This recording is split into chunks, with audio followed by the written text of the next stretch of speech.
نحمده ونصلي على رسوله الكريم اما بعد احسن الكلام كلام الله واحسن الهدي هدي محمد صلی اللہ علیہ وسلم۔ حضرات محترم، اللہ تعالیٰ کی توفیق سے آپ کے سامنے نماز ادا کرنے کا مسنون طریقہ اختصار کے ساتھ بیان کیا جا رہا ہے، اور نماز کا ہر ایک جز آپ کے سامنے تفصیلاً اور اتنا تفصیل سے کہ ہر ایک بات اچھے طریقے سے سمجھ لگ جائے وہ بیان کی جا رہی ہے۔ کل ہمارا جو سبق تھا کہ قوما سے رکوع میں ہم نے کس طرح، سجدے میں کس طرح جانا ہے، اس کے متعلق میں نے بتایا تھا کہ سب سے پہلے ہاتھ رکھنے ہیں، پھر گھٹنے رکھنے ہیں، پھر اپنا جو سر اور ناک وہ رکھنے۔ تو آج کا جو ہمارا سبق ہے، جس طرح میں نے کل کہا تھا کہ آج جو بیان کیا جائے گا کہ سجدے کے لیے کون کون سے جو کام ہیں اور کون کون سی چیزیں زمین پر لگنا لازمی ہے، تو اس کے بغیر سجدہ نہیں ہو سکتا۔ اگر وہ چیزیں تمام جو ہیں اچھے طریقے سے زمین پر نہ لگیں وہ سجدہ نہیں ہوتا۔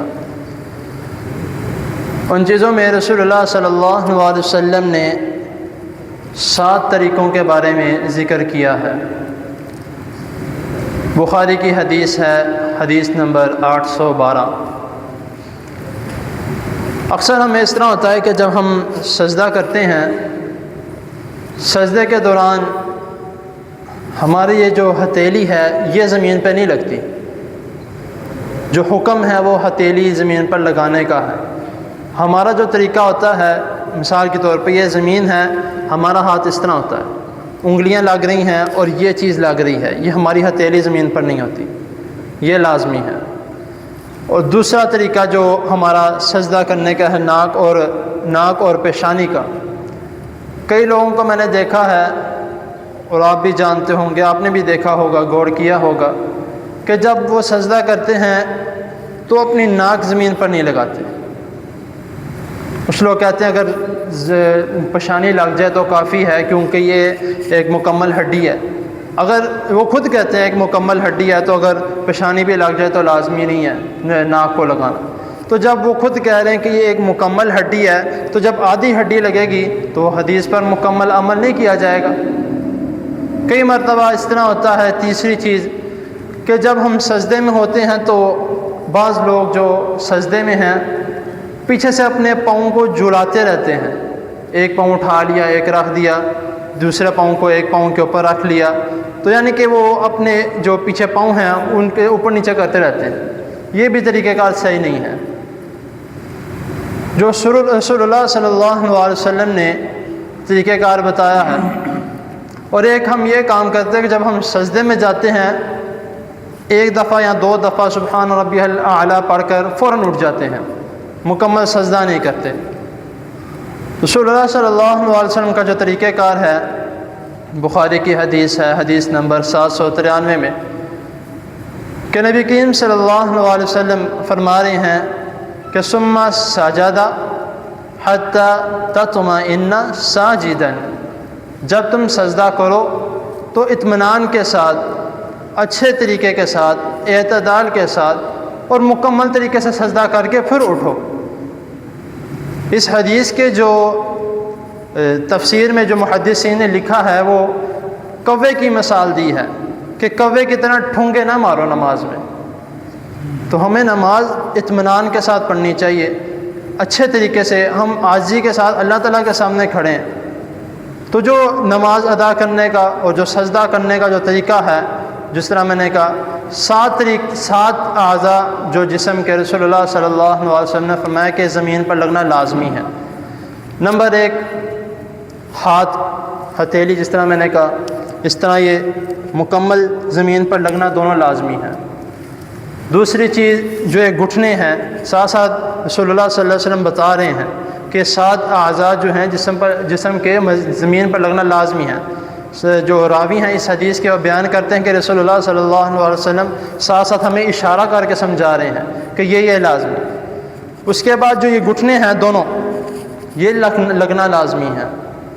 اس کے بعد پیشانی اور ناک، باقاعدہ رسول اللہ صلی اللہ علیہ وسلم نے اشارہ کر کے بتایا کہ یہ پیشانی اور یہ ناک زمین پر لگنا لازمی ہے۔ اب جو کہتے ہیں کہ لازمی نہیں ہے وہ پھر خود ہی دیکھ لیں کہ ظاہری سی بات ہے پھر ان کا سجدہ نہیں ہے۔ اور جو تیسری چیز ہے، جو یہ 7ویں چیز ہے، دونوں پاؤں، ان کی جو انگلیاں ہیں آگے والی، ایک حدیث میں آتا ہے کہ جب سجدہ کیا جائے تو جو پاؤں کی انگلیاں ہیں یہ قبلے کی طرف ہوں۔ اب قبلے کی طرف کس طرح ہوں گی میں کر کے دکھا دیتا ہوں کہ جو آپ یہ دیکھ رہے ہیں پیچھے دونوں ہاتھ آگے، دونوں گھٹنے، پیشانی اور ناک، دونوں چیزیں الگ، تو یہ اس طرح لازمی ہے۔ جب تک ہم اس طرح نہیں کریں گے ہمارا سجدہ نہیں ہے۔ تو اسی لیے کوشش یہ کی جائے کہ جس طرح رسول اللہ صلی اللہ علیہ وسلم نے ہمیں حکم دیا ہے تو اس طرح ہمیں نماز ادا کرنی چاہیے۔ اور اس حدیث کے آخر میں صحابی بیان کرتے ہیں کہ رسول اللہ صلی اللہ علیہ وسلم جب ہم یہ طریقہ بتا رہے تھے تو ہم نے یہ اندازہ لگایا، یا رسول اللہ صلی اللہ علیہ وسلم نے حکم دیا، دونوں چیزیں آتی ہیں کہ اندازہ لگایا، رسول اللہ صلی اللہ علیہ وسلم نے حکم دیا کہ جب ہم نے اس طرح کر کے دیکھا تو نہ ہمارے پاس اپنے بالوں کو سمیٹنے کا ٹائم تھا اور نہ ہمارے پاس اپنے کپڑوں کو حرکت کرنے کا، سیدھا کرنے کا ٹائم تھا۔ اکثر اس طرح ہوتا ہے کہ جب ہم سجدے میں جاتے ہیں تو کاٹن کے جب کسی نے کپڑے پہنے ہو تو کس کا دل کرتا ہے کہ اس کو سلوٹیں آئیں، یا جب کوئی اچھا سوٹ پہنا ہو تو اکثر اس طرح ہوتا ہے کہ ہم جب سجدے میں جاتے ہیں تو اس طرح اٹھا کے پھر جب اٹھتے ہیں تو اس طرح پیچھے کر کے اٹھتے ہیں۔ یہ طریقہ بھی غلط ہے۔ نماز پڑھ رہے ہیں، ساری چیزوں کو چھوڑ دے، دنیا داری ہر چیز چھوڑنی، کس کے سامنے کھڑے؟ اللہ تعالیٰ کے سامنے۔ جب اللہ تعالیٰ کے سامنے کھڑے تو باقی چیزیں ہمیں دیکھنے کی ضرورت نہیں ہے، باقی چیزوں کو رد کر دیں، صرف اور صرف اللہ اور ہم اور ہماری جو سرگوشی ہے وہ اللہ تعالیٰ کے ساتھ ہونی چاہیے۔ تو یہ اس کا ہمیں خیال کرنا چاہیے۔ تو انشاءاللہ تعالیٰ آئندہ جو بات کی جائے گی وہ سجدے میں کونیوں کا اور ہاتھوں کا کس طرح ہم نے اپنا خلا رکھنا ہے، کس طرح نماز سجدہ کرنا ہے، انشاءاللہ تعالیٰ اس کے مطابق بات کی جائے گی، اس کے متعلق انشاءاللہ تعالیٰ بات کی جائے گی۔